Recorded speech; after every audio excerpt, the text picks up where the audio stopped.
Assalamualaikum warahmatullahi wabarakatuh. Bertemu lagi dengan berita horor, cerita dari X at MWV Mystic. Yang mau berkunjung saya sertakan linknya bisa dilihat di deskripsi. Sengketa tanah dibayar darah. Sebuah catatan seorang pengacara ketika berhadapan dengan lawan hukum yang menghalalkan segala cara demi menang. Bagian 4, mulut yang dijahit. Cerita ini adalah kelanjutan dari bagian 3, Mando dan Taliwang. Bagi yang baru bergabung, bagian 1 sampai 3 bisa dilihat pada link di bawah ini. Cerita ini didasari oleh pengalaman nyata narasumber, namun seluruh nama orang dalam cerita ini bukanlah nama sebenarnya. Terdapat beberapa penyesuaian atas dasar privasi narasumber dari kejadian aslinya demi kebaikan semua pihak. Mari kita simak ceritanya. Saya khawatir orang ini akan terus mengirimkan hal buruk pada kalian. Kalian mengganggu urusannya. Dan ini saja dia sampai mengirim 5 media sekaligus, jawab Kiai Hanif. Jadi kami harus terus ke sini secara rutin, Bah? Tanya Sandra lemas. Tentunya tidak, Mbak. Dan Mas bisa mencegah kiriman itu agar tidak mengenai kalian. Perkuat benteng ibadah, sholat, dan zikir. Kita minta perlindungan Allah agar yang orang jahat itu lakukan tidak akan berakibat apa-apa pada kalian, jelas Kiai Hanif. Jawaban itu nyatanya tidak membuat Sandra dan Aki lega. Kami hanya berhasil melompati satu lubang. Sementara di hadapan kami ada banyak lubang lainnya yang bisa kapan saja tiba-tiba muncul dan membuat kami terperosok. Kami juga tidak yakin dengan keimanan dan amal kami apakah cukup kuat untuk menahan semua itu. Bah, kalau memang ini berhubungan dengan pekerjaan, kenapa kami yang orang ini incar? Kami bukan pengambil keputusan, kami hanya kerocok-kerocok kecil saja, jelas Denny. Saya tidak mengerti bagaimana pekerjaan Mas Denny dan yang lain. Namun saya hanya bisa bilang, insya Allah jika Allah takdirkan akan ada penjelasan nanti, jawab Kiai Hanif. Menggantungkan pertanyaan Denny tanpa jawaban. Kami lalu memutar ke dalam labuan kami masing-masing. Kami hanya bisa menyiapkan fisik dan mental kami menghadapi apa yang terjadi di depan. Wajah lelah dan ketakutan Sandra sudah tidak bisa lagi disembunyikan. Hanya beberapa hari ini akhirnya percaya dengan keberadaan gaib. Dan sekarang ia harus menerima bahwa ia saat ini berada dalam radar incaran orang jahat yang tidak suka kepentingannya kami usik. Kami sempat mendapatkan beberapa pengobatan dan tentunya nasihat dari Kiai Hanif agar kami bisa melawan dan mencegah kiriman tersebut. Setelahnya kami diminta membawa kembali Mando dan Talawang yang sudah dibersihkan oleh beliau. Setelah pembersihan kedua benda itu, kehidupan kami sempat kembali normal selama beberapa waktu. Tidak bisa dikatakan normal sepenuhnya memang. Saya contohnya. Saya harus menerima kenyataan kekurangan saya yang bisa melihat sosok-sosok tak kasat mata itu kembali lagi setelah sekian lama saya kira sudah sembuh. Saya juga segera menghubungi praktisi ruqyah yang berhasil menetralkan mata saya dahulu. Pak Andi namanya. Namun beliau yang bekerja sebagai pelaut sangatlah sulit dihubungi. Ia hanya bisa menjawab pesan yang saya kirim saat kapalnya turun jangkar. Dan saat itu beliau sedang berada di suatu daerah yang jauh, sehingga saya terpaksa harus bersabar sampai beliau pulang.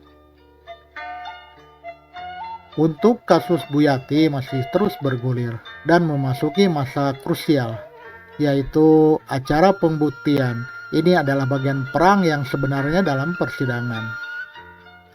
Otomatis tensi dan load kerja kami sebagai kuasa hukum juga bertambah karena harus memilah-milih serta menyiapkan alat-alat bukti tertulis serta mengumpulkan para saksi. Hingga pada suatu hari Selasa, saya izin tidak pergi ke kantor karena ibu saya sakit.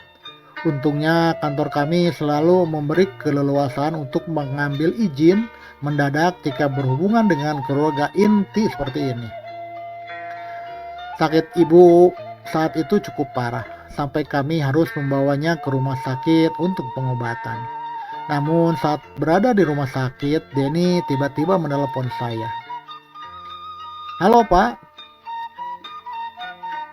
kenapa Dad?" "Pak, lo gak akan percaya sama apa yang kejadian di kantor," ucap Denny nyerocos. "Hah? Kenapa emang?" Denny lalu menceritakan apa yang baru saja dia dan teman-teman kantor alami. Denny baru tiba di kantor siang tadi, setelah meeting dengan klien. Setelah pembersihan mandau, kesehatannya bisa dibilang jauh membaik dan cerah wajahnya. Terlebih hari itu ia kembali ke kantor dengan perasaan lega, karena meeting krusial yang ia jalani tadi lancar dan berjalan sesuai rencana. Setibanya di lantai 27, tempat kantor kami berada, Denny melihat ada kerumunan anggota kantor di depan pintu masuk utama. Di antaranya Mas Danu, Mbak Sasa, Om Dewo, Akil, Bara, dan Rika. Mereka semua berdiri sambil melihat ke arah Asep yang sedang berjongkok di depan pintu. "Tumben pada di luar, kenapa di dalam?" tanya Denny pada Rika, yang berdiri paling belakang. "Ini Kak, pintu kantor gak mau buka. Ini udah dicobain dari tadi, belum bisa. Kak Ola kekunci di dalam sendirian." "Jelas Rika." "Hah?" Denny lalu meminta jalan untuk maju lebih depan dan melihat kondisi lebih dekat. Akses masuk kantor kami ada dua. Satu melalui pintu utama yang berada di depan lift dan dihiasi dengan stiker burung di bagian tengah. Dan satu lagi melalui pantry yang lebih tertutup. Dari balik pintu kaca pintu utama itu, Denny bisa melihat Ola yang menggedor-gedor kaca sambil wajahnya panik. Di depan pintu, Asep masih berusaha memutar-mutar kunci bersama Mas Danu. Setiap kunci itu diputar, terdengar suara ceklek, seperti kunci yang berhasil dibuka. Namun pintu masih belum bisa didorong. Setelah berkali-kali percobaan, "Kamu putar lagi, nanti begitu bunyi langsung saya dorong," ucap Mas Danu memberi aba-aba pada Asep. Ceklek. Mas Danu lalu segera mendorong pintu itu dengan kedua tangannya. Namun pintu masih macet dan tidak bisa terbuka. Sementara Ola di dalam sudah semakin panik dan mulai menangis. Ia juga berusaha menarik pintu dari dalam tapi tidak membuahkan hasil. Denny lalu mengintip dari sisi celah yang tidak tertutupi stiker buram. Anehnya, Denny melihat sebuah kayu besar yang melintang di tengah dua gagang pintu itu dan membuat pintu itu tidak bisa terbuka dan tertahan. "Loh, iyalah nggak bisa dibuka. Itu diganjel kayu. Suruh lepasin dulu dong sama Ola dari dalam," ujar Denny refleks. Semua orang langsung berpaling menghadap Denny setelah ia berbicara seperti itu dengan tatapan bingung. "Batang kayu apa?" tanya Mas Danu. Denny hampir saja menunjuk batang kayu tebal yang mengganjal pegangan pintu itu. Namun ia sadar seluruh pandangan heran yang tertuju padanya. Ia akhirnya tahu, sepertinya hanya dia yang melihat keberadaan kayu itu. Enggak Mas. Kenapa nggak lewat pantry aja?" tanya Denny mengalihkan pembicaraan. "Sama saja, nggak bisa dibuka juga," jelas Mas Danu. Pada yang lain tambah bertanya lagi perihal kayu. "Kayaknya emang ada masalah, Sep. Udah, coba kamu ke kantor building management, minta tolong mereka kirim teknisi ke sini. Bilang ada masalah sama pintunya gitu," saran Om Dewo pada Asep yang tak sudah beberapa lama mencoba memutar kunci pintu itu terus-menerus. Asep lalu beranjak pergi, sementara yang lain hanya bisa menunggu. "Kenapa cuma ada Ola di dalam? Kalian kok di luar semua?" tanya Denny pada Mbak Suta. Tadi kita pada makan siang kak, cuma tinggal Ola sama Asep di kantor. Pas Asep keluar bentar, pas balik semua pintu udah nggak bisa dibuka. Jelas Mbak Sasa. Denny hanya menanggapi singkat lalu segera menelepon saya. Terus sekarang udah bisa? Tanya saya setelah menyimak cerita Denny. Belum pak. Lo sekarang di mana emang? Sini buruan ke kantor, ujar Denny. Gue di rumah sakit Den, nganter nyokap berobat, jawab saya. Loh, nggak bisa kesini sebentar buat nyalain kayunya gitu pak? Gue nggak tahu harus ngapain dan cuma gue doang yang lihat itu kayu, ujar Denny. Ya nggak bisa dong. Gua juga bukan dukun yang bisa ngilangin begituan. Lo baca-bacain apa kayak gitu? Itu kan bisa, saran saya. Denny diam sebelum menjawab ucapan saya. Iya deh, gua bakal coba dulu semampu gue. Salam buat nyokap lo ya. Sorry ganggu, semoga nyokap cepet sembuh, ujar Denny sebelum kami mematikan telepon. Denny lalu diam-diam memegang gagang pintu sambil membacakan surat Al-Fatihah berkali-kali. Sementara di depan Denny, Om Dewo dan Mas Danu masih terus mencoba memutar-mutar kunci sambil berusaha membukanya dari luar. Akil dan Mbak Sasa juga berinisiatif membuka pintu melalui pantry. Namun usaha semuanya tidak menghasilkan hasil apapun. Bahkan palang kayu yang ada di dalam masih melintang pada tempatnya dan tidak menghilang meskipun Denny sudah membaca Al-Fatihah berulang-ulang. Setelah beberapa waktu, Asep akhirnya kembali bersama seorang teknisi gedung yang menjinjing kotak besi berisi peralatan pertukangan. Kenapa pak? Tanya teknisi itu pada Om Dewo. Ini pintunya macet mas, gak bisa kebuka, padahal kuncinya normal dan muter. Tapi kita coba dari tadi masih belum bisa kebuka, jelas Om Dewo sambil memberikan jalan pada teknisi itu ke depan pintu. Oh maaf ya pak, coba saya periksa dulu, ujar teknisi itu maju dan mendorong kuat-kuat pintu untuk mengetahui seberapa macetnya pintu itu. Namun, brak! Teknisi itu terjerembab ke arah depan dengan wajah mencium lantai. Pintu itu terbuka dengan sangat mudah tanpa ada macet atau ganjalan apapun. Bahkan teknisi yang tidak siap dengan begitu sampai terjerembab karena dia mendorong pintu sekuat tenaga. Seluruh anggota kantor hanya diam melongo. Pintu yang sudah hampir 1 jam mereka utak-atik itu dengan mudahnya terbuka tanpa perlu diapa-apakan. Aduh maaf pak, ujar Mas teknisi sambil bangun dari posisinya. Enggak mas, kita yang harusnya minta maaf. Masnya nggak luka atau kenapa kan? Tanya Mas Dewo balik sambil membantu teknisi itu bangun. Gak apa-apa pak, aman. Tapi kayaknya pintunya nggak ada masalah ini pak, lancar, jelas teknisi itu sambil memaju mundurkan pintu. Nah itu mas, kalau sekarang emang sudah lancar. Tapi tadi serius pak, kita semua di sini udah coba buka kuncinya dan dorong. Tapi serius gak bisa dibuka, jelas Mas Danu. Mas teknisi itu hanya mengangguk dan melihat ke arah engsel pintu kaca itu. Oh begitu ya pak, ya udah saya coba periksa engselnya dulu, barangkali udah karatan dan kurang pelumas jadinya seret, jelasnya lalu mengeluarkan beberapa peralatan untuk memeriksa engsel pintu itu. Karena pintu itu sudah bisa terbuka, para karyawan lain masuk dan melanjutkan pekerjaan mereka. Hanya tersisa 5 orang di pintu, yaitu Mas Danu, Om Dewo, Asep, Denny, dan Ola. Ola tetap berada di sana karena pintu itu berada di depan meja kerjanya sebagai resepsionis. Denny hanya berdiri sebentar dan melihat-lihat dari arah luar, lalu melihat dari sisi dalam, lalu kembali lagi keluar. Gerak-gerik Denny akhirnya membuat Om Dewo heran. Kenapa Den? Tegur Om Dewo.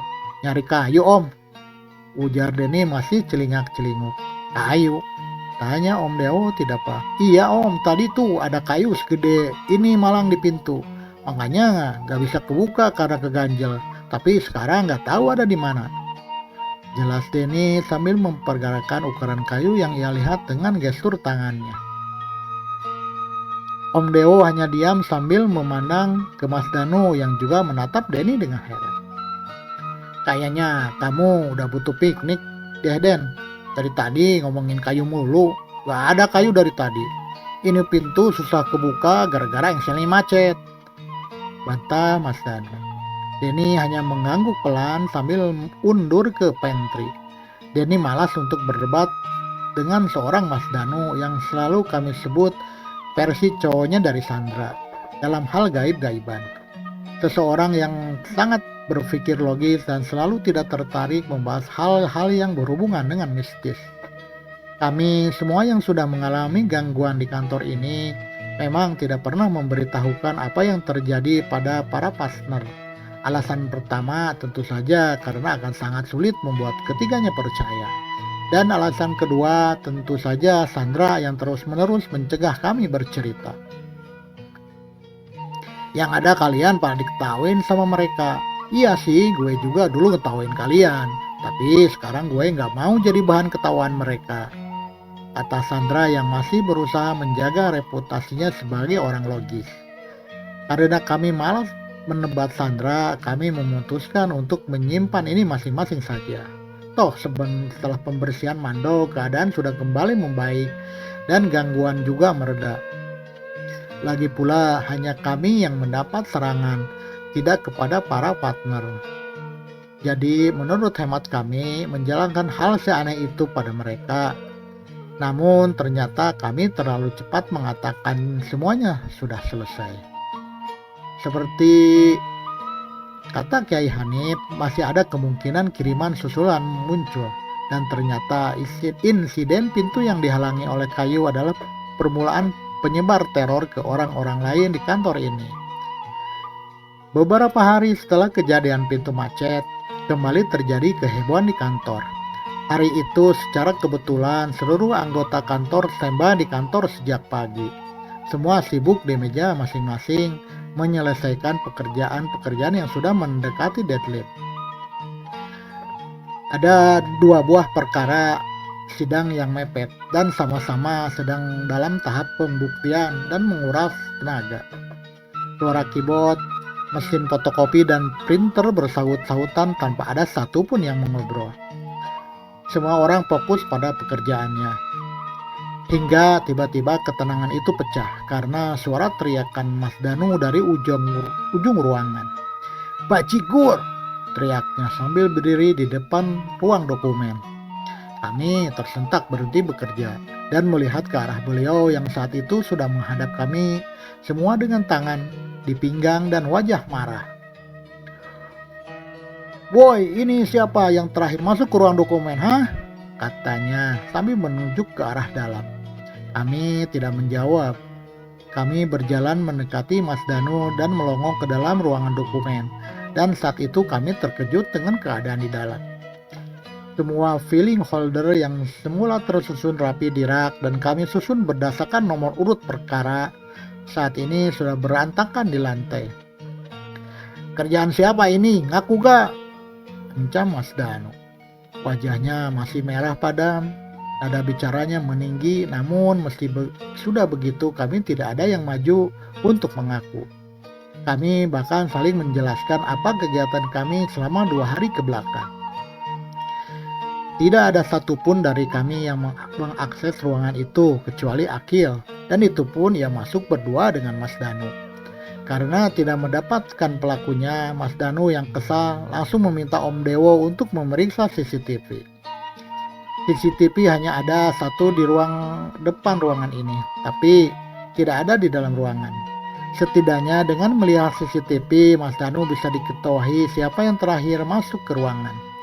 Namun setelah CCTV itu diputar, Mas Danu justru semakin heran, karena hanya ada dia dan Akil yang masuk ke dalam ruangan dokumen itu, dan tidak ada lagi setelahnya.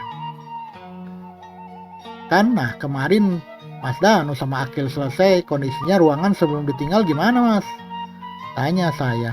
Ya gak gimana-gimana, baik-baik aja. Kemarin saya sama Akil juga cuma nyocokin kopian dokumen, gak banyak, dan itu pun langsung dibalikin lagi ke asal. Jelas Mas Danu sambil memberikan gestur konfirmasi ke Akil. Yang Aki jawab dengan anggukan setuju. Saya memandangi ruangan berukuran 3 kali 3 meter itu dengan pandangan kecut. Dokumen yang berhamburan memang berasal dari posisi rak yang berbeda-beda dan tersebar acak di lantai. Apa jangan-jangan kemarin gempa kali ya? Mas Danu mencoba menduga-duga. Ya, dia memaksa alasan logis agar kejadian itu dapat masuk ke nalarnya. Kayaknya sih enggak mas, lagian kalau emang ada gempa masa cuma ruangan ini aja yang berantakan, tapi yang lain enggak, bantah Mbak Sasa. Logika melawan logika lainnya. Iya sih mas, kalau gempa harusnya cuma jatuh aja ke depan dan harus tetapnya rapi. Ini kan pada keluar semua dari clear holdernya, jelas Akil. Mas Danu berpikir keras. Mungkin gak sih ini CCTV-nya diakalin gitu, jadi dipotong di jam-jam berapa gitu, jadi nggak kelihatan, ujar Mas Danu dan ditujukan kepada Om Dewo. Saya nggak yakin sih buat bisa masuk ke ruangan ini, aksesnya terbatas. Kalau pelakunya masuk paksa harusnya ada bekas rusak di gagang pintunya atau apa. Tapi kalau masih mau periksa CCTV gedung untuk lihat siapa yang masuk ke sini, boleh-boleh aja sih, tawar Om Dewo. Boleh, biar lebih jelas. Kalau nggak kelihatan juga fake ini yang ngacak-ngacak pakai Hiraisin no Jutsu, jawab Mas Danu seperti biasa menyangkut pautkan semuanya dengan Naruto. Om Dewo lalu pergi menemui manajemen gedung untuk meminta akses CCTV gedung dan melihat aktivitas yang mungkin mencurigakan di lantai kantor kami selama 2 hari terakhir. Ya sudah, sambil nunggu Om Dewo periksa CCTV, kalian tolong rapihin ya, sekalian cek ada dokumen yang hilang atau enggak, ujar Om Dharma yang dari tadi juga berdiri di dekat pintu ruangan dokumen pada kami para asosiasi. Ya Om, jawab saya dan Akil bersamaan.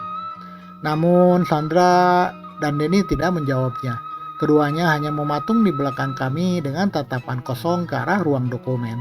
Keduanya tertuju pada satu titik, yaitu rak besi di sisi kanan ruangan. Saya mencoba mengikuti arah pandangan keduanya, dan sesuai dugaan saya, mata saya melihat sekelebat bayangan hitam samar yang melompat di rak itu, lalu kemudian menghilang. Melihat hal itu, saya membatin. Apa jangan-jangan pelakunya mereka? Apa ini kiriman selanjutnya untuk mencegah pergerakan kami? Saya lalu menghampiri Sandra dan Denny yang masih bengong dan menepuk pundak keduanya. Udah, jangan dilihatin terus, bisik saya. Sandra dan Denny tersentak dari lamunan mereka. Sandra langsung menarik pelan tangan saya dan menatap saya dalam-dalam. Oh lihat tadi kak, ada anak kecil hitam di atas rak, bisik Sandra, menghindari suaranya didengar para partner. Saya tidak menjawabnya. Hal itu membuat Sandra meminta konfirmasi pada Denny yang dari tadi melamun di sampingnya. Bilang ke gue, lu juga lihat kan Den? Tantang Sandra. Angguk Denny lemah. Sandra kembali melihat ke arah saya dan genggamannya di lengan saya sedikit menguat. Apa ini kiriman baru lagi kah? Bisiknya dengan suara bergetar di dekat telinga saya. Bantuan ini malah pada berdiri aja di situ, tegurnya. Ah ya Mbak, jawab Sandra tergagap dan segera bergabung membereskan dokumen yang berpencar-pencar itu. Beruntung setelah dikolektifkan dan dikembalikan ke mapnya masing-masing, seluruh dokumen itu lengkap tanpa ada yang hilang. Fakta itu setidaknya membuat dugaan adanya penyusup atau pencuri data yang masuk ke kantor bisa terbantahkan. Hasil investigasi Om Dewo juga menghasilkan data yang sama. Tidak ada orang mencurigakan yang keluar di lift lantai 27 selain karyawan kantor kami dan kantor lain yang juga menyewa di lantai ini. Saya menaruh curiga bahwa ini masih berhubungan dengan kiriman yang kami terima. Tapi saya tidak mungkin menjelaskan hal itu pada yang lain selain kepada para asosiasi yang sudah tahu hal ini. Pertanyaannya, apakah akhirnya si pengirim itu mengincar dokumen setelah serangan ke fisik kami sudah tidak lagi efektif? Setelah drama ruangan dokumen selesai, kami kembali ke meja masing-masing dan melanjutkan pekerjaan. pekerjaan yang sudah tertunda cukup lama karena membereskan dokumen tadi. Akhirnya membuat saya harus lembur malam ini. Rasanya tanggung kalau saya pulang jam 2 atau 3 dini hari, buat kembali lagi jam 8 paginya ke kantor. Untungnya malam ini ketiga asosiasi lainnya juga memutuskan untuk menginap di kantor. Jadi saya tidak sendirian. Hingga menjelang tengah malam, kami masih sibuk di depan laptop kami masing-masing dengan tumpukan dokumen di kanan dan kiri meja. Hanya saja suara ketikan keyboard dan sayup-sayup suara Alil Peter Pan dari arah kubikel Denny. Wah, gak kuat gue, ngantuk banget, ujar Denny sambil berdiri merenggangkan tubuhnya. Gue mau tiduran bentar di sofa pantry ya. Ntar jam 1-an tolong bangunin gue, pesan Denny pada kami bertiga. Setelah Denny pergi, kami kembali fokus ke pekerjaan sampai akhirnya Akil menghampiri kubikel saya. Kak, pinjem kunci toilet eksekutif lo dong, kebelut nih. Yang punya gue dibawa Om Cahyo belum dibalikin, ujar Akil. Nih gue ada kak, Sandra tiba-tiba saja menyahut lalu muncul dengan kunci toilet eksekutif di tangannya. Lo mau ke toilet kan? Ayo bareng. Gue juga udah kebelet, jelas Sandra. Dari gerak-geriknya sepertinya Sandra sudah menahan buang air dari tadi dan terlalu malu untuk meminta ditemani. Tapi juga terlalu takut untuk pergi sendirian. Apalagi toilet umum yang bisa diakses seluruh penyewa lantai 27 sudah dikunci di atas jam 10 malam. Jadi pilihannya hanya tinggal toilet eksekutif yang kuncinya dipegang oleh beberapa orang saja. Nah, lo mau ke toilet juga kak? Tawar Akil pada saya. Enggak, lanjut, gue mumpung lagi on nih. Kalau keputus bisa-bisa gue lupa mau nulis apa di draft perjanjian. Jawab saya tanpa menoleh. Yakin lo kak sendirian? Sandra menyahut. Berani kok, di pantry juga ada si Asep sama Denny kalau kenapa-kenapa. Jawab saya masih tanpa menoleh. Akil dan Sandra lalu pergi berdua melalui pintu akses pantry. Sama seperti toilet akses pintu utama di depan meja resepsionis. Yang beberapa waktu lalu macet itu juga hanya bisa diakses sampai jam 10 malam. Setelahnya kami harus lewat pintu pantry. Saya melanjutkan pekerjaan saya, merancang draft perjanjian request dari salah satu klien tetap kantor ini. Dari kubikel Denny, Ariel dan bandnya sudah turun panggung dan digantikan musik jazz dari Angga Malik The Essential. Saya bersenandung mengikuti alunan musik dari band favorit saya itu.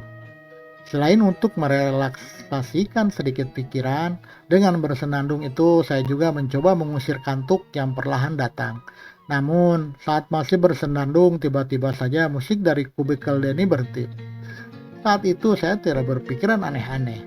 Mungkin saja Denny mendownload lagunya dari situs-situs bajakan yang rawan korup atau komputer Denny disetting mati setelah beberapa lama tidak ada gerakan pada kursor. Tapi karena masih dalam vibe lagu terakhir, saya masih terus menyenandungkannya sampai lagu itu saya selesaikan sendiri. Dan saat saya diam itulah saya sadar ada suara lain di ruangan ini. Tik, tik, tik. Ada suara ketikan keyboard yang cukup cepat dari arah kubikel Sandra. Saya berhenti mengetik untuk memastikan suara itu berasal dari arah meja Sandra, sesuai dengan yang saya dengar. Saya celingak-celinguk melihat kondisi sekitar yang terasa lebih sepi dari biasanya. Saya yakin Akil dan Sandra belum kembali dari toilet. Tik, tik, tik, tik. Suara ketikan itu masih terus berlanjut. Dan saya bisa pastikan arahnya memang dari kubikel Sandra yang ada di seberang saya.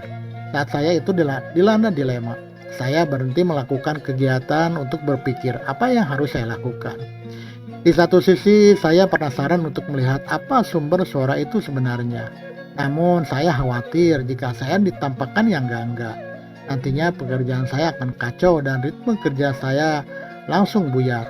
Akhirnya setelah menimbang-nimbang, saya memilih untuk tidak memeriksa kubikel Sandra dan meneruskan pekerjaan saya. Draft yang saya buat ini harus sudah ada di meja Mas Danu pagi sebelum dia datang ke kantor dan tidak bisa dinego lagi. Saya berusaha kembali fokus pada ketikan saya di laptop. Namun sepanjang saya mengetik, dari arah kuburan Sanda terus terdengar suara ketikan tadi, seakan-akan ketikannya berpacu dengan ketikan saya. Lama-kelamaan saya mulai risih, apalagi entah kenapa Sandra dan Akil begitu lama di kamar mandi dan belum kembali. Lama-kelamaan pertahanan saya untuk tidak kepo akhirnya buyar. Saya bangun dari kursi dan menengok ke kubikel Sandra di seberang. Tapi saat saya sudah berdiri di dekat kubikelnya, suara ketikan itu berhenti begitu saja. Semua kembali hening, sangat hening. Karena musik dari laptop Denny juga sudah mati dan tidak ada suara ketikan tadi lagi. Saya membijat pelan kening saya.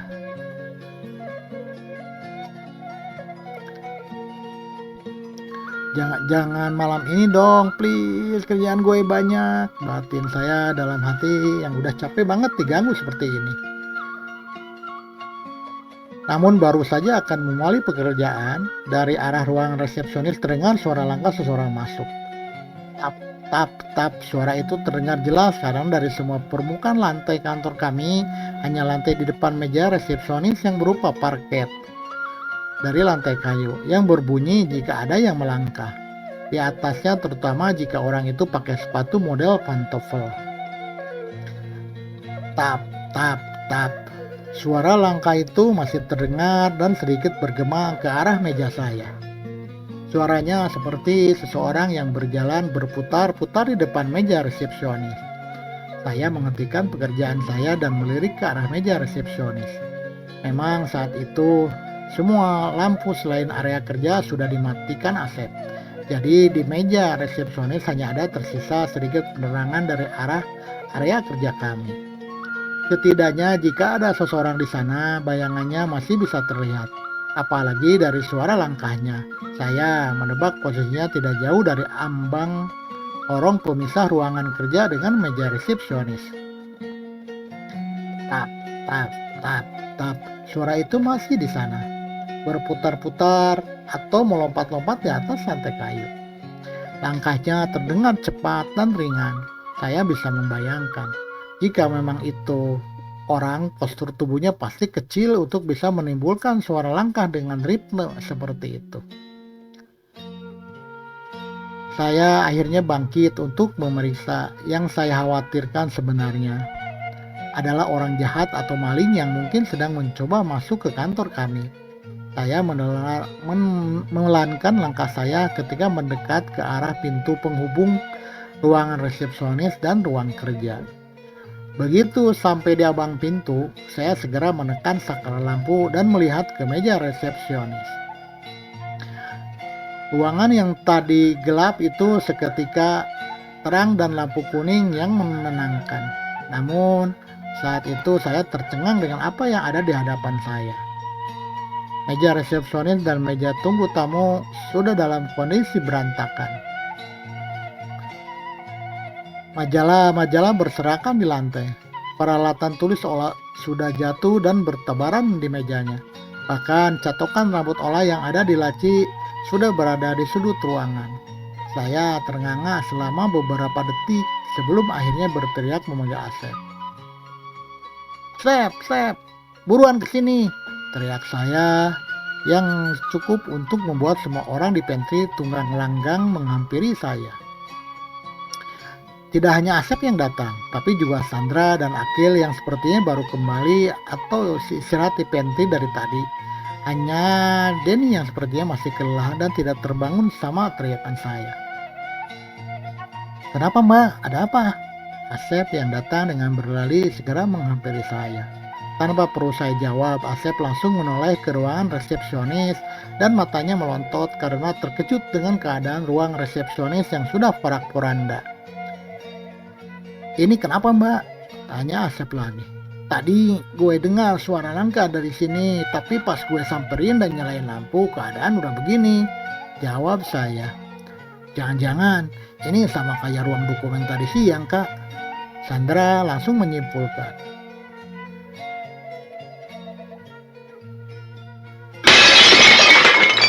Tiba-tiba pintu di ruang meeting depan yang bersebelahan dengan resepsionis dibanting dengan sangat keras. Seperti ada yang lari dan masuk ke dalam secara terburu-buru. Nah, itu pasti bocah hitam yang tadi. Sandra panik. Waduh, bahaya. Kopi-kopinya Pak Dharma ada di dalam sana semua. Teriak Asep yang langsung bergegas menyusul ke ruang meeting dan segera menyalakan lampu. Saya, Akil, dan Sandra juga berlari di belakang Asep ke ruang meeting itu. Namun sesampainya di sana, ruang itu kosong dan keadaannya masih normal. Tidak ada pajangan atau apapun yang berubah dari posisi awalnya. Alhamdulillah, bisik Asep lega setelah menyisir seluruh ruangan. Alhamdulillah apaan, Sep? Ini barusan pintu kebanting sendiri, lo harusnya lo takut, cecar Sandra. Kalau saya mah lebih takut dimarahin Pak Dharma, Mbah. Kalau koleksinya kenapa-napa, bisa nggak kerja di sini lagi saya, ujar Asep jujur. Saya menyusuri ruangan itu dan memperhatikan apakah masih ada benda atau apapun yang mengeluarkan perasaan tidak nyaman. Namun semua terasa normal. Saya bahkan tidak merasa gelisah ataupun apapun di dalamnya. Sementara itu, Akil memeriksa kolong meja dan mencari jejak atau semacamnya yang bisa jadi petunjuk. Namun hasilnya nihil. Ia lalu memaju mundurkan pintu dengan tangannya. Apa gara-gara angin ya? Tebaknya. Memikirkan kemungkinan kenapa pintu bisa terbanting sekeras tadi. Kak, kita semua tahu gak ada udara masuk dari luar sekencang itu sampai bisa banting pintu, jawab saya. Akil tidak membantah saya. Ia masih memaju mundurkan pintu itu seakan mengukur butuh seberapa kuat untuk mendorong pintu itu hingga menghasilkan suara bantingan sekencang tadi. Ah, udahlah, kerja lagi yuk. Kalian masih ada deadline kan? Anggap gak ada apa-apa malam ini, oke? Ujar Sandra sambil berlalu meninggalkan kamar. Tep, minta tolong ya. Pinta saya ke Asep untuk membereskan kekacauan ruangan resepsionis tadi. Setelah itu kami kembali ke meja kami masing-masing. Sementara Asep membersihkan ruang resepsionis kami tidak bisa menemukan petunjuk apapun. Ruangan resepsionis tidak memiliki CCTV untuk bisa memantau siapa pelakunya yang membuat ruangan itu berantakan. Saya kembali menyusun draft yang lagi-lagi terjeda karena kejadian tadi. Tanpa terasa lebih dari 1 jam berlalu. Saya lalu teringat pesan Denny untuk membangunkan jam 1. Sedangkan saat itu jam sudah menunjukkan jam 1 lewat. Oh, Doni bangunin tuh, udah jam 1. Teriak saya dari kubikal pada Sandra dan Akil. Oh iya, udah lewat, bentar gue masih tanggung, sahut Sandra. Gue juga nanggung nih. Sep, bangunin si Denny, Sep, ujar Akil. Namun Asep yang ada di dalam ruangan resepsionis sepertinya tidak mendengar panggilan Akil. Terlebih saya bisa mendengar suara vacuum cleaner yang cukup kencang dan memungkinkan Asep tidak bisa mendengar panggilan tadi. Akhirnya dengan agak malas saya bangun dan melangkah ke pantry untuk membangunkan Denny. Namun baru saja beberapa langkah, tiba-tiba dari arah pantry terdengar suara benda berat tapi empuk yang jatuh ke lantai. Akil dan Sandra yang mendengar suara itu refleks bangun dari kursi mereka dan ikut menyusul saya berjalan ke pantry. Sesampainya di pantry, Denny sudah dalam keadaan duduk selonjoran. Matanya melihat ke sekeliling seperti mencari sesuatu. Anehnya, posisinya di depan musola kantor, kurang lebih 2 meter dari sofa tempat dia tidur. Den, mimpi apa lo sampai jatuh gitu? Tanya Akil sambil mengeluarkan tangan membantu Denny bangun. Namun Denny masih diam, matanya belum berhenti melihat ke sana kemari seperti mencari sesuatu. Ia lalu berjalan gontai ke pantry dan mencampurkan air panas dengan air biasa di gelas dan meminumnya. Jelas sekali Denny sedang mencoba mengembalikan ketenangan dirinya. Kami bertiga menunggu Denny minum dan mengatur napas sebelum memulai cerita apa yang baru saja terjadi. Gue ketindihan tadi, kayak sadar gak sadar gitu, gimana ya jelasannya, ujur Denny. Gue paham kok, tapi apa yang lo lihat emang? Gimana ceritanya lo bisa jatuh guling-guling ke sini? Potong saya. Gak ada cerita apa-apa, Gue tadi tidur di sofa, terus tiba-tiba ada anak kecil gangguin gue. Dia naik ke kepala gue, narik-narik rambut, ngelikin hidung gue, terus narik-narik baju gue. Cerita Denny. Terus pancing Sandra. Gue udah coba usir tuh anak, tapi badan gue kaku total. Gue nggak bisa manggil kalian, karena mulut gue gak bisa ngeluarin suara. Sampai akhirnya itu anak narik kaki gue dan nyeret gue turun dari sofa sampai di sini. Dan pas gue bangun, ya gue beneran ada di sini. Ujar Denny. Anak kecil ngoleh itu gimana kak? Tanya Sandra lagi. Kali ini ia terlihat semakin ketakutan.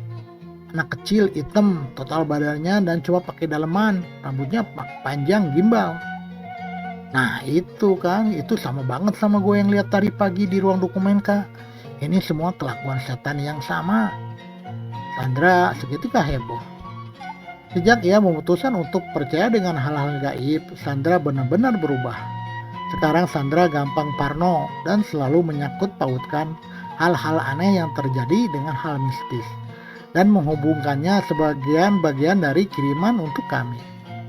Ya udah sih, anggap aja itu alarm buat lo Den. Kan lo sendiri yang minta dibangunin jam 1. Hahaha. Ledek Akil. Satu-satunya yang tertawa di saat yang lain memasang wajah cemas. Lo emang gak takut kak? Ujar Sandra. Gak sih, gue kan gak lihat dan gak ngerasain juga. Jadi gak ada alasan gue takut. Jawab Akil. Tapi yang malam itu lo ketakutan pas lihat yang nemplok di Denny kan? Cica Sandra tidak mau kalah. Ya kan itu gue lihat, lain ceritanya dong. Ujar Akil lalu berdiri dan berjalan keluar pantry sambil terus berbicara. Udah deh, mending pada balik kerja, udah jam berapa ini? Percaya sama gue, Clean dan bos kamu karena kerjaan lo semua gak beres. Bakal lebih nyeremin daripada diganggu setan. Hahaha. Rendek Akil lagi lalu meninggalkan kami di pantry. Sandra cemberut mendengar ejekan itu. Selama ini kalimat-kalimat meremehkan itu adalah milik Sandra yang ia ucapkan untuk mengejek orang-orang yang terlalu percaya pada hal mistis.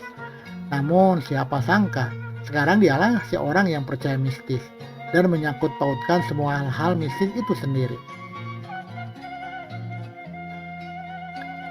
Kak, benar kata Akil, kita balik kerja lagi aja biar gak kepikiran banget, sambil doa juga semoga gak ada kejadian lagi malam ini. Ujar saya menenangkan Sandra dan Denny. Beruntung gangguan yang kami alami malam itu berhenti sampai di sana. Kami bisa meneruskan pekerjaan hingga tuntas sekitar jam 3 pagi dan lanjut tidur di ruangan meeting hingga subuh. Hari-hari ini berikutnya juga demikian. Mungkin masih ada sedikit gangguan yang terjadi namun tidak begitu parah. Seperti benda-benda yang bergeser, suara langkah, barang yang diacak-acak dan lain-lain. Tapi perlahan kami mulai terbiasa, kecuali Sandra. Sandra selalu mengadukan setiap hal aneh yang ia lihat pada saya atau Denny dengan wajah panik ketakutan. Saya merasa teman-teman saya juga semakin kuat dan disiplin dalam beribadah, serta mengamalkan zikir yang bisa melindungi diri dari gangguan gaib.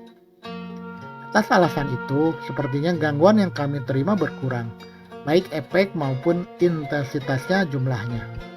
Namun saat kami semua sudah merasa berhasil melawan kiriman-kiriman itu, tiba-tiba terjadi sebuah peristiwa yang besar yang menghambat pekerjaan kami dan mengancam nyawa seseorang. Hari demi hari berlalu dan perkara Bu Yati sudah memasuki acara pembuktian.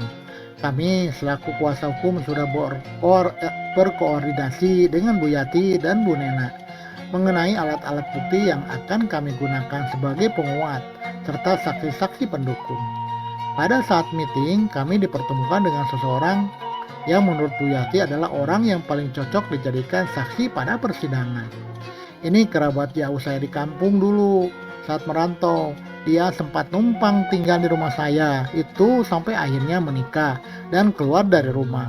Jadi dia cukup tahu seluk-beluk rumah dan tanah itu karena dia dulu yang tinggal di sana. Ujar Bu Yati sambil memperkenalkan seorang pria parubaya di sampingnya. Benny, apa pria itu sambil menjawab tangan saya. Oh, Om Cahyo dan Mas Danu sembari kami memperkenalkan juga nama kami masing-masing. Selain Pak Beni, ada juga beberapa orang yang diajukan Bu Yati sebagai saksi nantinya. Namun berdasarkan hasil pengolahan data dan interview kami, dari semua saksi yang Bu Yati ajukan, Pak Beni adalah saksi terkuat alias saksi kunci atas kasus ini. Pak Beni saat itu masih muda, adalah salah satu pekerja yang ikut membantu mendiang suami Bu Yati. Dulu saat membuka lahan bahkan ikut membantu proses pembangunan rumah yang kemudian hari menjadi tempat tinggal sementara Pak Beni itu sendiri. Jadi beliau tahu betul ini waktu sejarah dan pembangunan di tanah yang diperkarakan ini. Sekadar tambahan informasi, dahulu untuk menempati sebuah tanah tanpa tuan cukup dengan membuka lahannya saja dan lalu dibangun. Sertifikasi tanah yang rapi baru dilaksanakan setelah adanya peraturan land reform untuk menjamin keaslian dan melindungi hak-hak kepemilikan tanah. Setelah kami setuju dan Pak Beni bisa menjelaskan dengan lancar apa hal yang menurut kami penting sebagai bukti, kami berencana akan membawa beliau untuk bersaksi pada Kamis depan. Seminggu setelah pertemuan itu berlangsung, waktu 1 minggu itu kami gunakan untuk mengajukan bukti-bukti tertulis secara bertahap sebagai penguat tambahan pihak Bu Yati. Semuanya berjalan lancar dan sejujurnya kami sudah percaya diri dengan bukti yang sekuat ini. Namun sepertinya kami terlalu cepat menyimpulkan hal itu. Karena hari Rabu pagi, suatu hari sebelum persidangan dengan agenda pembuktian dengan membawa saksi, kami mendapatkan kabar Pak Beni ditemukan pingsan di rumahnya. Kabar itu datang dari Bu Nena yang menelpon Mas Danu dengan suara panik. Bu Nena mengabari bahwa Pak Beni masih belum sadar dan saat ini dibawa ke IGD, sebuah rumah sakit di Jakarta. Setelah mendapatkan telepon itu, Mas Danu dan Deni langsung pergi melihat Pak Beni di rumah sakit tersebut. Selain untuk menjenguk, Mas Danu juga memastikan apakah Pak Beni masih memungkinkan maju sebagai saksi besok atau pengadilan harus ditunda sampai Pak Beni pulih terlebih dahulu. Siangnya, Mas Danu dan Deni kembali ke kantor dengan kabar buruk. Pak Beni tidak bisa maju bersaksi besok. Mas Danu mengatakan, Pak Beni sudah sadar dari pingsannya, namun beliau belum bisa berbicara sama sekali. Tim medis masih melakukan pemeriksaan menyeluruh untuk memastikan kemungkinan cedera dalam tubuh Pak Beni. Kita harus minta pengunduran perubahan rencana. Kita nggak tahu Pak Beni kapan sembuh. Tutup Mas Danu pada kami siang itu. Tidak berselang lama, Om Cahyo tiba setelah meeting dengan klien lain. Mas Danu langsung menceritakan kondisi perkara Bu Yati dan kondisi Pak Beni saat ia ditemui tadi. Kita diskusi dulu baiknya gimana, ajak Om Cahyo pada Mas Danu yang raut wajahnya sudah kusut karena semua rencana yang sudah terlanjur ia bangga-banggakan tiba-tiba runyam di detik-detik terakhir. Keduanya lalu memisahkan diri ke ruang meeting untuk berdiskusi empat mata. Sementara kami menunggu di luar keputusan apa yang akan dilakukan partner ke depannya. Tiba-tiba Deni yang dari tadi diam bangkit dan memberi gestur tangan kepada saya untuk mengikutinya ke pantry. Kenapa? Tanya saya ketika kami sudah berada di pantry. Deni duduk di sofa dan memandangi saya dalam-dalam. Sepertinya akan ada sebuah cerita panjang yang ingin dia sampaikan. Menyalir hal itu, saya lanjut ke bagian pantry dan menyeduh 2 kopi kemasan untuk teman obrolan kami. Setelahnya, saya meletakkan kopi itu di meja dan duduk di samping Deni. Pak, serius gue bisa gila lama-lama kalau gini? Ujar Deni membuka obrolan. Kenapa apa? Ada apaan memang? Tanya saya sambil meniup-niup kopi dan sesekali menyeruputnya. Lo harus tahu, tadi gue lihat apa-apa pas nengokin Pak Beni di rumah sakit. Serem banget sumpah. Ujar Deni. Serem? Serem apanya? Gue lihat ada makhluk aneh di samping ranjang Pak Beni. Hah? Makhluk apaan? Gue nggak bisa kategorikan dia apa. Bukan genderuwo, bukan kunti, bukan pocong juga. Baru kali ini gue lihat yang begitu bentuknya, Pak. Ujar Deni dengan mata trauma. Kayak gimana yang lo lihat? Badannya kurus, tinggi, kulitnya hitam, tapi ada kulit-kulit yang kebuka dan ada dagingnya yang kelihatan. Kayaknya luka bakar, hidungnya rata kayak dipotong dan gak punya bibir. Jadi langsung gigi aja yang kelihatan. Gue cuma sempet lihat dia beberapa detik pas gue pertama kali buka pintu masuk ke ruangan inapnya Pak Benny. Jelas Denny mendeskripsikan sosok itu. Oke, gue bisa bayangin bentukannya sekarang, ujar saya menelan ludah setelah gambaran sosok dari ucapan Denny itu muncul di kepala saya. Terus dia ngapain lagi? Tanya saya lagi. Gak ada, dia cuma berdiri diam di samping Pak Benny. Terus pas gue masuk, dia kayaknya ditarik hilang gitu dari ruangan tadi. Tapi gue udah sempat lihat mukanya. Cuman Pak, kayaknya Pak Benny sama orang-orang di sana gak sadar ada makhluk itu. Jelas Denny. Yang jelas enggak lah Den, gak semuanya orang bisa lihat begituan, jawab saya. Terus gak cuma itu Pak, gua juga ngelihat Pak Benny kondisinya aneh, mulutnya dijahit pakai benang hitam. Jelas Denny. Saya menatap Denny dengan tatapan bingung. Dijahit? Ini benang beneran atau apa? Nah itu masalahnya. Di mata gue itu benang jelas banget ngejahitnya mulut Pak Benny. Mulut Pak Benny itu gak nyamping, gak kayak orang stroke. Mulutnya biasa aja dan beliau kelihatan banget susah untuk ngomong. Tapi mulutnya itu gak bisa dibuka. Dan gue lihat karena bibir atas sama bawahnya itu dijahit. Itu yang bikin dia gak bisa ngomong. Jelas Denny. Lu yakin lu gak salah lihat kan? Enggak Pak. Gak, kayaknya makhluk yang hilang itu. Selama gue di sana ya, gue ngeliat sendiri mulut Pak Benny begitu. Gue malah sempet nyeletuk karena gue kira itu treatment pengobatan atau apa. Tapi gue dipelolototin sama Pak Benny-nya. Terus gue disebut sama Mas Dano, nyuruh gue gak usah ngomong yang aneh-aneh. Jelas Denny lagi. Jadi benang sama jahitan mulut itu juga gaib. Simpul saya. Gue rasa begitu, jawab Denny lemah. Saya terdiam sejenak. Apakah orang jahat yang mengirim kami hal-hal itu berasal dari kasus ini? Dan apa bukan cuma kami yang jadi targetnya, tapi juga orang-orang yang terlibat dalam bantuan hukum buat Bu Yati? Apa memang ini semua berhubungan? Terus sekarang apa? Tanya saya. Gue nggak tahu. Makanya gue bilang, gue lama-lama bisa gila kalau begini. Kok mata gue makin sih makin gak jelas gini. Dan lo bisa gak nemuin Mak Enim lagi buat nanyain tentang mata lo. Dan tanyain juga tentang Pak Benny ini. Saran saya. Lah gak ke Kiai Hanif aja Pak. Gue ngindarin banget berurusan sama Mak Enim. Bisa-bisa nyokap gue khawatir. Dan ujungnya lo tau lah gimana. Jelas Denny. Kiai Hanif lagi sakit Den. Kemarin bokap ngabarin gue kalau beliau dirawat. Gue sama bokap weekend ini rencana mau nengokin ke sana. Tapi melihat kondisi Pak Benny sekarang kelamaan kalau nunggu Kiai Hanif sembuh dulu. Hah? Sakit? Sampai dirawat? Ini bukan gara-gara kita waktu itu ke sana kan? Tanya Denny. Saya hanya mengangkat bahu karena sejujurnya saya pun tidak tahu ada hubungannya atau tidak. Ya udah kalau begitu kayaknya udah gak ada pilihan lain. Hari ini gue ngusahain pulang lebih cepat dan nyari Mak Enim. Semoga aja pengobatannya gak pakai semburan-semburan lagi, ujar Denny malas. Saya tertawa kecil. Sementara itu alasan utama Denny selalu menghindar ketika saya menyarankan pengobatan dengan Mak Enim bukan karena takut reaksi ibunya yang lebay, tapi Denny trauma dengan semburan seorang nenek-nenek sepuh itu.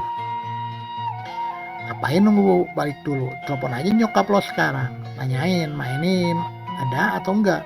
Dan bisa kapan kalau mau ngobrol-ngobrol. Kalau bisa sih langsung malam ini aja.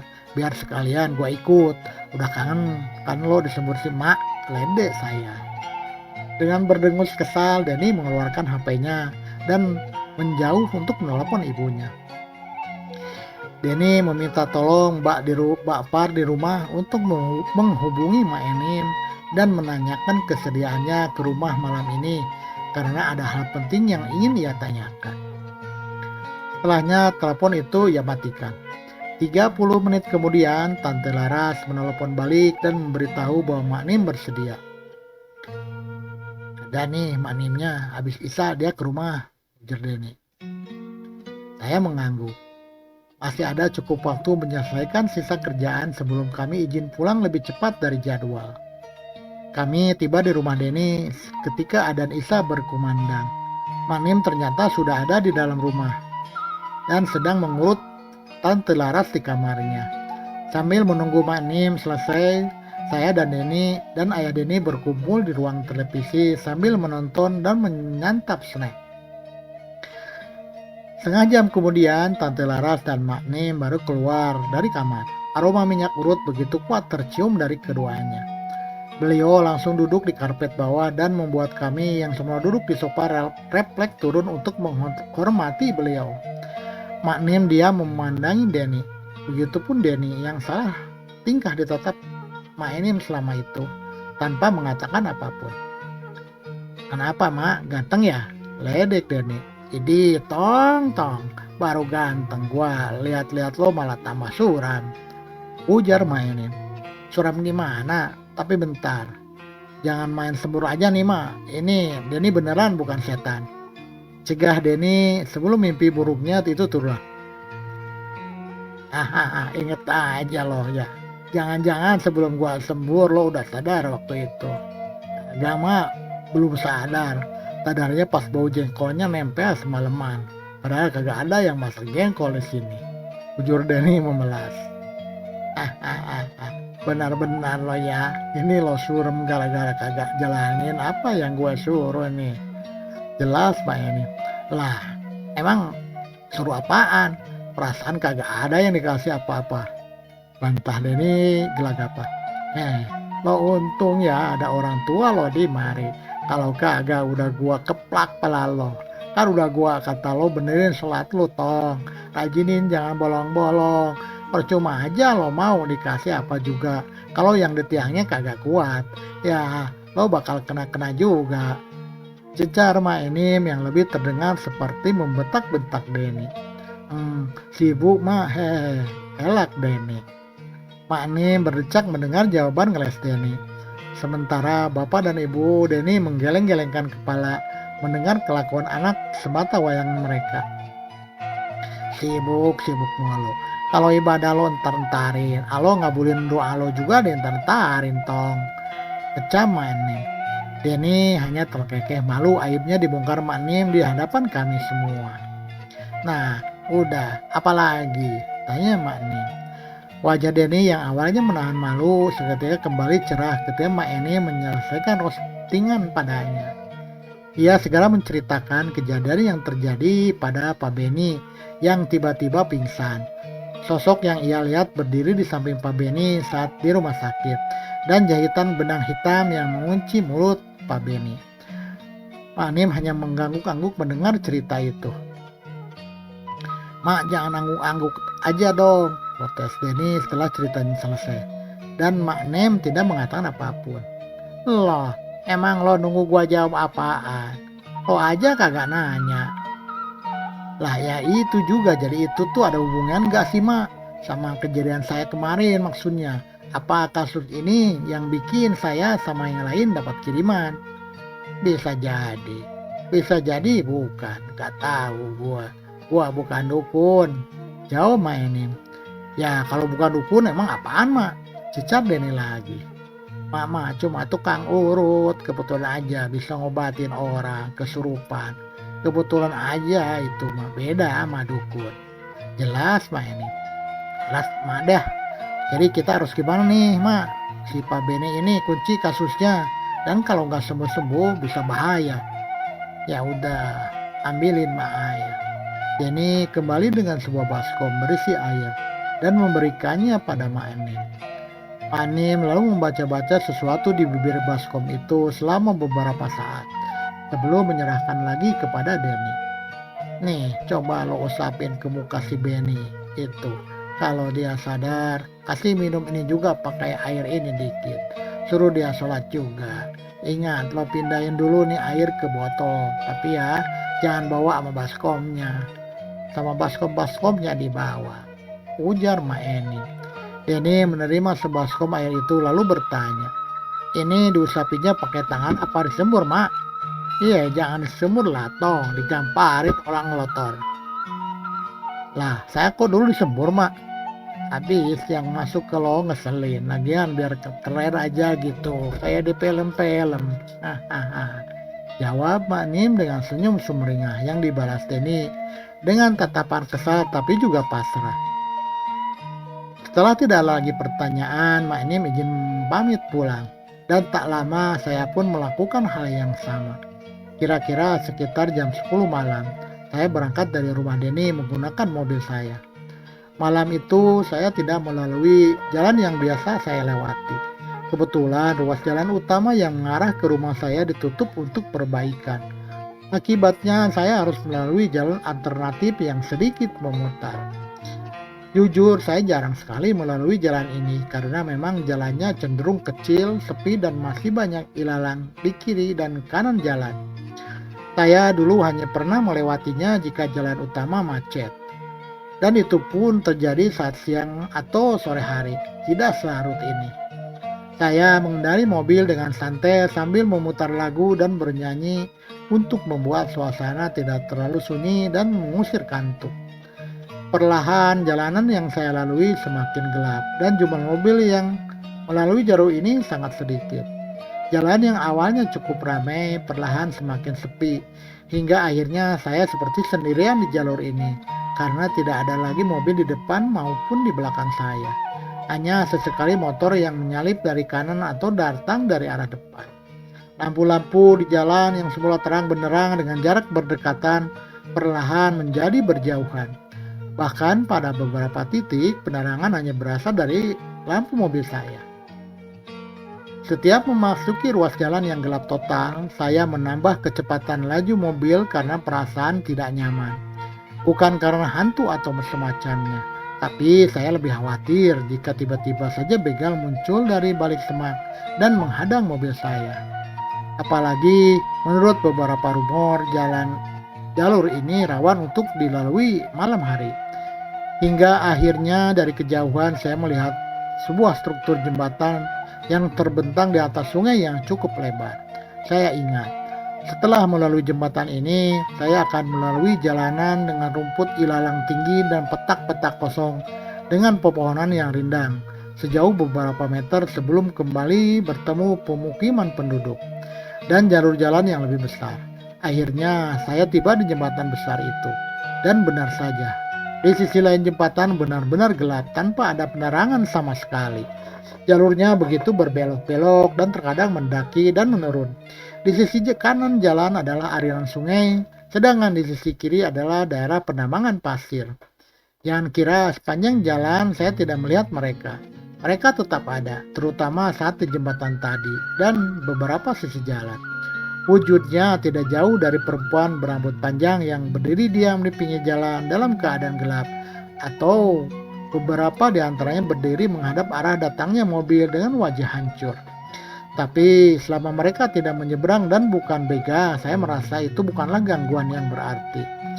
Beberapa menit setelah melewati jembatan dan masuk ke sisi jalan yang gelap gulita ini, tiba-tiba saya melihat suatu cahaya yang sangat terang dan berada di ketinggian. Posisi sumber cahaya itu ada beberapa meter di depan jalan yang akan saya lalui. Ketika saya melewati persis di depan cahaya itu, ternyata asalnya adalah sebuah rumah megah dengan ornamen kayu berukir di pintu masuknya. Rumah itu berdiri di tengah-tengah ilalang sehingga terlihat begitu kontras dengan sisi lain yang gelap gulita. Saya berdecak kagum ketika pertama kali melihat rumah sebesar itu berada di lokasi terpencil seperti ini. Apalagi seingat saya terakhir kali saya melewati lokasi tersebut, rumah megah ini belum berdiri. Tanpa sadar saya melambatkan kecepatan mobil saya untuk melihat detail rumah sangat menarik dan begitu mewah. Gila, rumah siapa segede ini tanpa tapi ada di sini. Gumam saya pada diri sendiri. Namun tiba-tiba mata saya melihat sesuatu bergerak-gerak di depan pintu rumah tersebut. Sosok seorang anak kecil hitam yang bergerak cepat, melompat-lompat di depan pintu dan berpindah ke tiang kanan kiri rumah itu. Lalu tiba-tiba anak itu menoleh ke arah saya. Saya refleks ingin tancap gas. Kedua mata kami tidak saling bertemu, tapi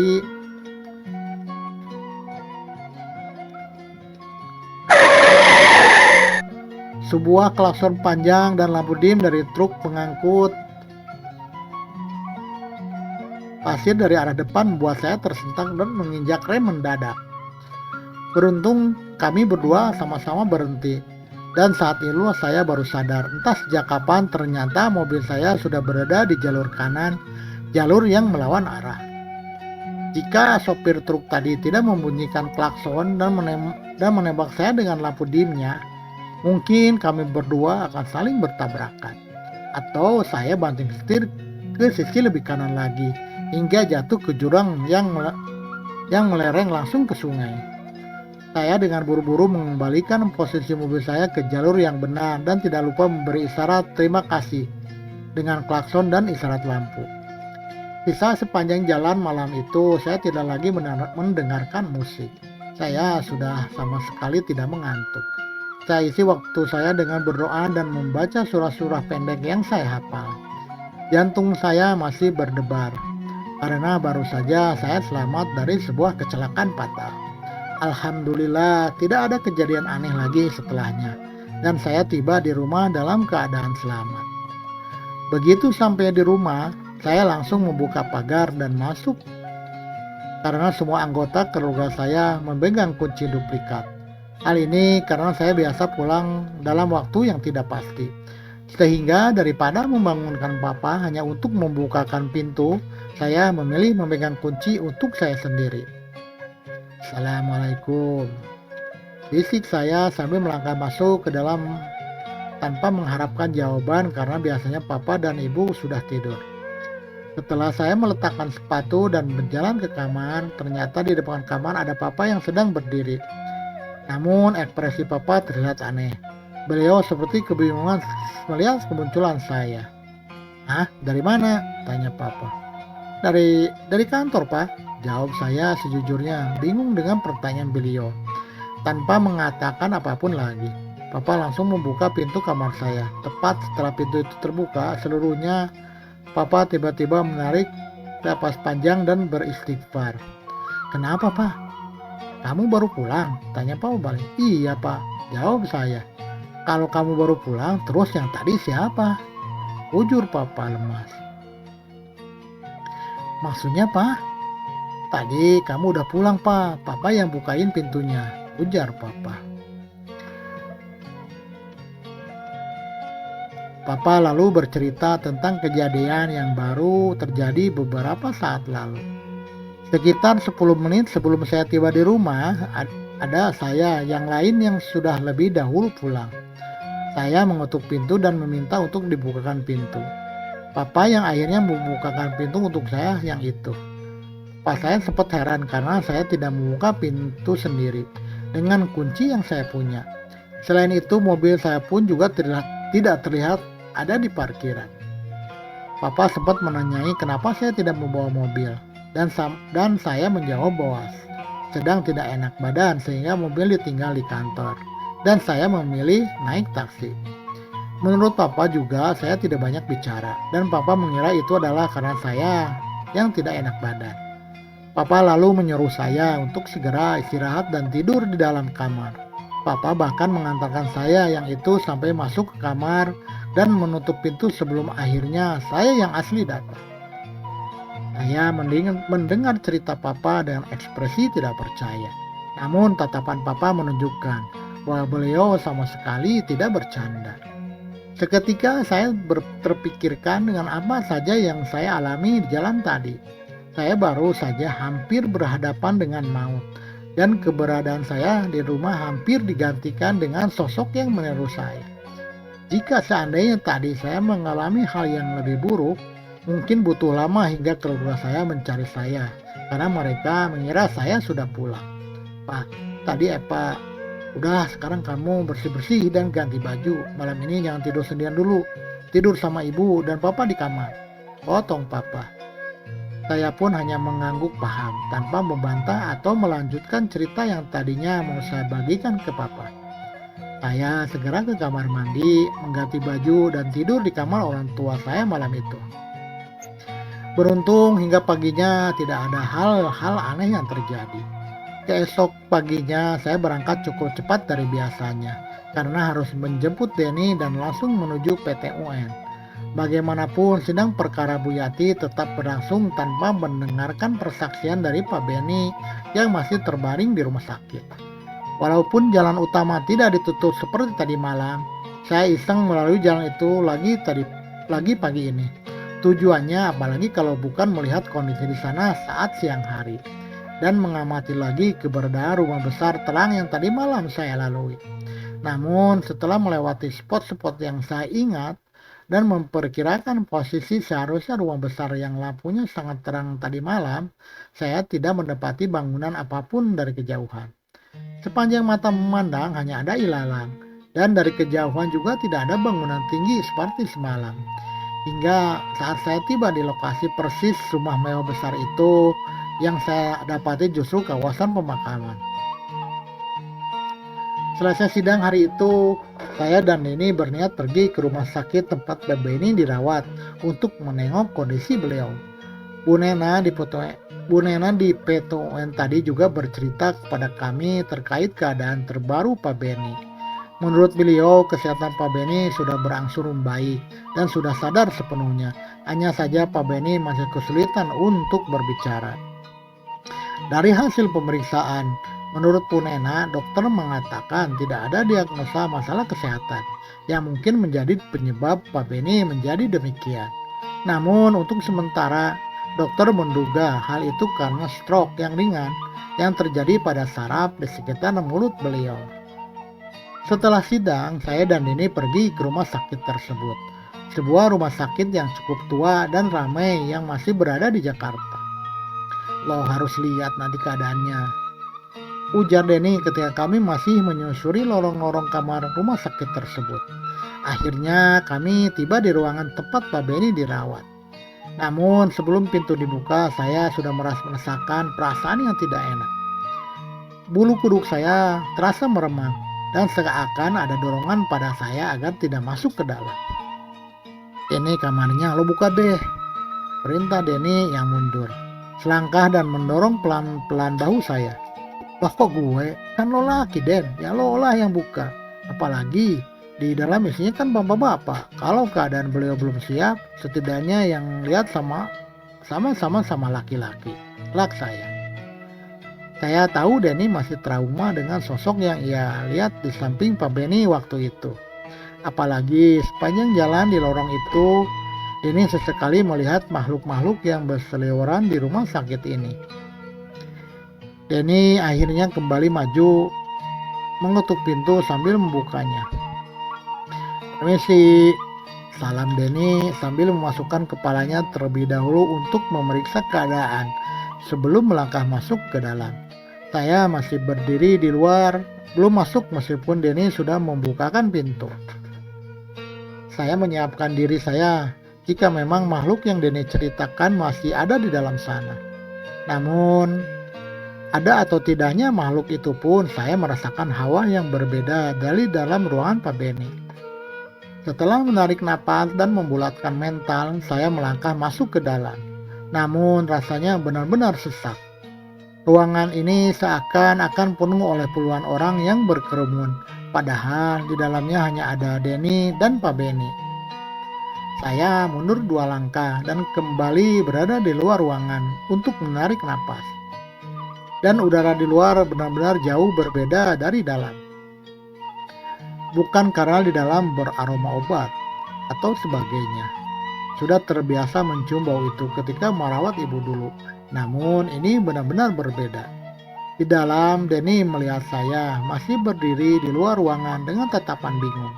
Denny seakan-akan membaca situasi dan segera melihat ke sekeliling ruangan. Sepertinya ia memeriksa keberadaan sosok mengerikan yang ia lihat dan kemudian memberikan kode aman kepada saya. Saya masih ragu untuk masuk ke dalam. Jika boleh, sebenarnya saya sangat ingin tetap berada di luar. Namun tidak baik rasanya jika saya tidak setor wajah ke Pak Beni, dan aneh saja jika saya sudah berada di rumah sakit ini tapi tidak melakukan apapun yang jadi alasan utama saya ke sini. Sekali lagi saya menarik napas panjang dan melangkah masuk ke dalam ruangan. Rasanya semakin sesak, pengap dan ramai. Walaupun mata saya sama sekali tidak melihat apapun yang aneh, tapi deskripsi itu yang paling pas buat menggambarkan apa yang saya rasakan. Dengan sekuat tenaga, saya melangkah ke dalam dan mendekat ke ranjang tempat Pak Beni berbaring. Namun semakin dekat saya ke posisi Pak Beni berada, keadaan semakin tidak karuan. Akhirnya saya menyerah dan berhenti hanya sebatas toilet.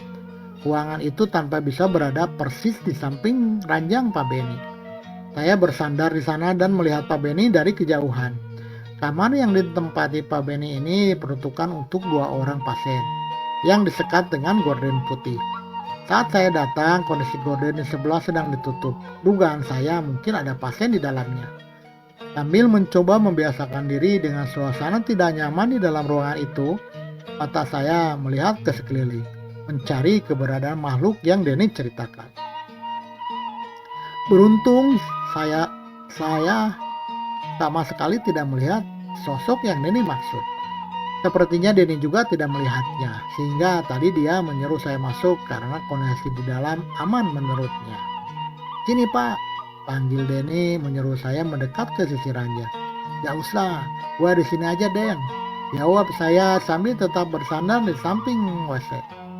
Mungkin ini terdengar berlebihan, namun saya rasa jika saya terus mendekat, saya bisa pingsan atau setidaknya jatuh.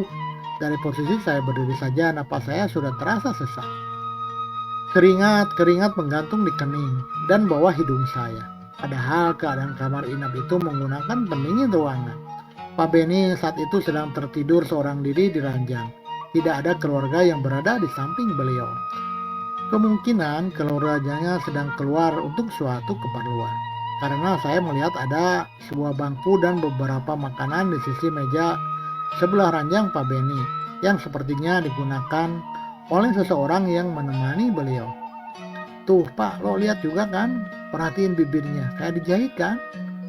bisik Denny menunjuk Pak Beni yang masih tidur. Saya memandangi wajah Pak Beni, namun saya hanya tersenyum. Jujur, saya tidak melihat keanehan apapun pada wajah beliau seperti yang Denny bilang. "Akhirnya gue minum sekali aja ya kali ya," ujar Denny. "Ah, ya janganlah. Masa orang lagi tidur main lo cekokin aja. Bisa gelagapan lah. Tunggu beliau bangun dulu," cegah saya pada Denny.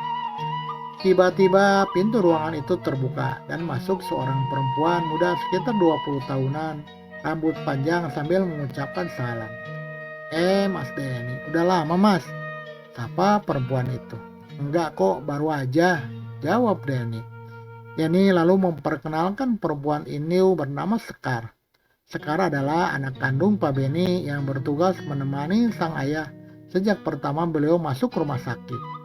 Seperti orang menjenguk pada umumnya, kami berbahasa basi pada Sekar, menanyakan kronologis kejadian yang menimpa Pak Beni hingga dirawat seperti sekarang. Kami mengobrol di posisi kami masing-masing.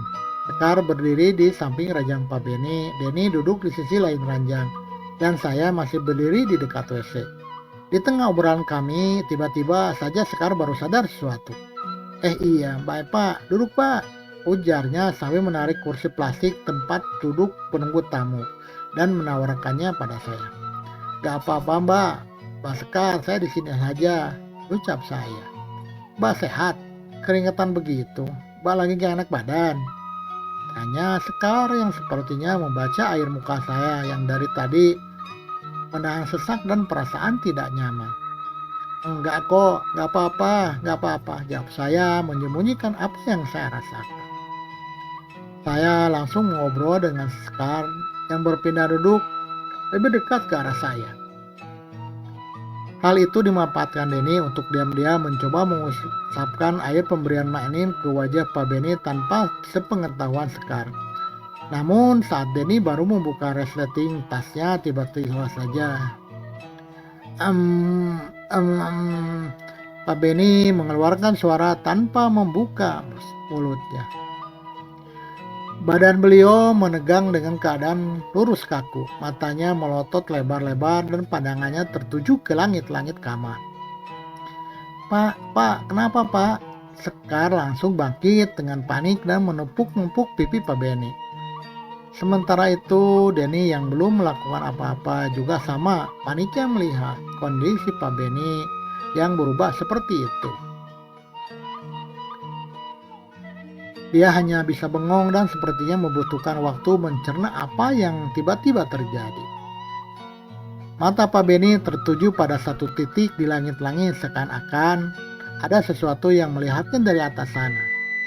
Namun meskipun penasaran, saya tidak mengalihkan pandangan saya ke arah Pak Beni. Saya jujur sudah tidak kuat jika memang ada sesuatu yang lain yang muncul di langit-langit ruangan ini. Tapi tanpa saya mendongak pun, ujung mata saya bisa melihat ada juntayan kain hitam yang turun dari atas sana dengan sebuah wajah yang muncul ke bawah. Ya Allah Pak, Sekar panggil perawat dulu Pak, Bapak tahan dulu ya. Panik Sekar yang segera ingin berlari keluar dan tidak menggunakan tombol panggilan karena saking paniknya. Den, kasih airin cepat sekarang Den, perintah saya sebelum terlambat. Air, tanya Denny kebingungan. Air Mak Enim, kasih sekarang ke Pak Beni. Bagian 4, mulut dijahit, selesai. Cerita akan berlanjut ke bagian 5 dengan judul Tumbangnya Partner. Terus ikuti channel berita horor ini supaya tidak ketinggalan ceritanya. Jangan lupa subscribe, share, komen, dan nyalakan tanda loncengnya supaya ceritanya berlanjut terus, tidak ketinggalan. Sehat selalu dan berkah. Assalamualaikum warahmatullahi wabarakatuh.